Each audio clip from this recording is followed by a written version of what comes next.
how's it going? Isela here with the Truck Boss Show. Well, today we have a special guest. We have Miss Ellen Voie. She is President and CEO of Women in Trucking. Ellen, thank you for being with us on the show. Well, thank you so much for inviting me. So, Ellen, talk to us about Women in Trucking. Tell us what you guys do and all the amazing things that's going on. Well, Women in Trucking is a nonprofit organization. We're dues-based. We have about 5,200 members in 10 countries, and 15% of our members are men because they believe in our mission. And so our mission is pretty simple. It's to encourage the employment of women in the trucking industry. And that's all women. And I like to say it's the women who design the trucks, build the trucks, sell the trucks, fix the trucks, own the trucks, drive the trucks. So we represent all women in the trucking industry because it's still a very male-dominated environment. Some of your women, you have some that are moms, they still have children at home, but then you also have women who are older and they're just, is it more of a, I want something different in life. Let me do something for a change where I want to travel and just see different things. Well, that's a great question because the average age of a female driver is right around 50. And so the typical female driver who comes into the industry does so because of a family member or friend. In fact, 83% come into the industry because somebody has convinced them, typically a husband, boyfriend, significant other, who says, hey, the kids are grown and they're out of the house. So why don't you go get your CDL and come out on the road with me? That's how most women get into the industry. So even though there are younger ones and there are many who have children, but typically the children are older. We're in the middle of a crisis, the COVID-19 outbreak, and it just seems like everyone's working from home.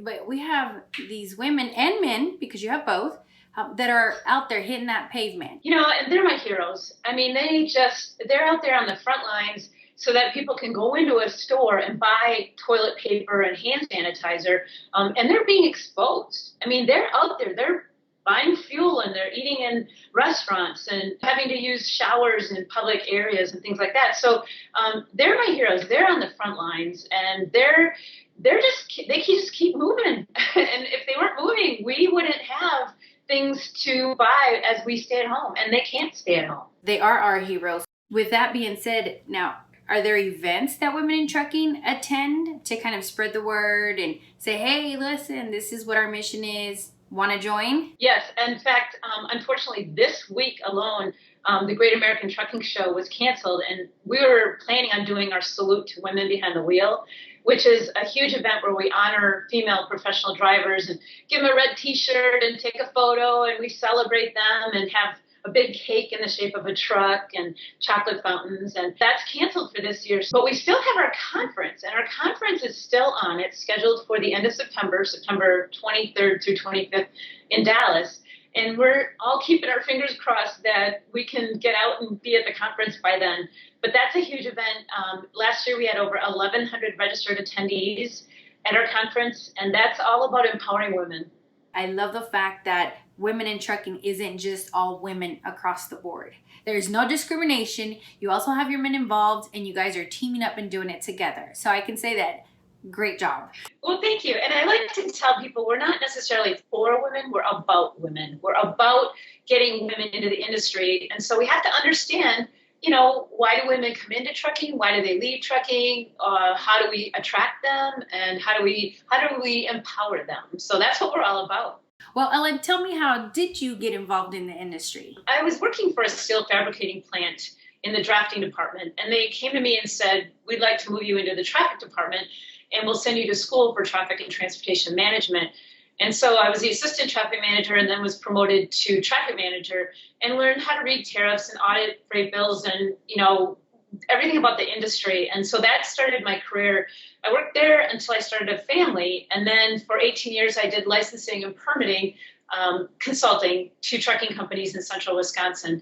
And then I went to the Trucker Buddy program. I ran that for about 6 years. And then I was hired by a large Midwestern trucking company. And they said, figure out how to attract and retain non-traditional groups.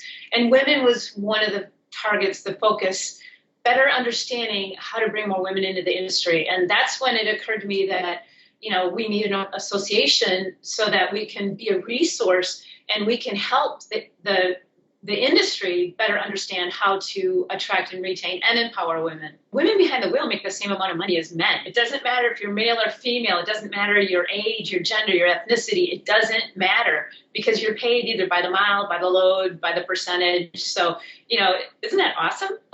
Yes, it is. It can be sometimes a little boring or depressing or you name it, all kinds of emotions. What are you doing or have you done to kind of just bring that up? Well, a few things. One of them is we have a great Facebook group, and it's moderated by professional drivers, and it's very positive and very uplifting. It's a safe place to ask questions. No recruiting, no profanity, no snarkiness. That's one.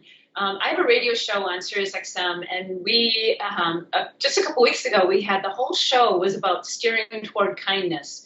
It's our hashtag, steering toward kindness, and it was all of positive stories in the trucking industry and people sharing cool things. But here's what, just an hour ago, we came out with a new initiative. It's May, and Mother's Day is this coming weekend. So we're starting a new campaign, and it's going to be hashtag WIT Trucking Mom. And we're going to have kids, children and grandchildren, either send in videos or photos of their moms and grandmas who are truck drivers. Letting them know that they're loved and recognized and appreciated for their hard work, regardless of everything that's going on, Well, thank you so much for this opportunity. And I hope that people will visit our website. It's www.womenintrucking.org. That's here for the Truck Boss Show.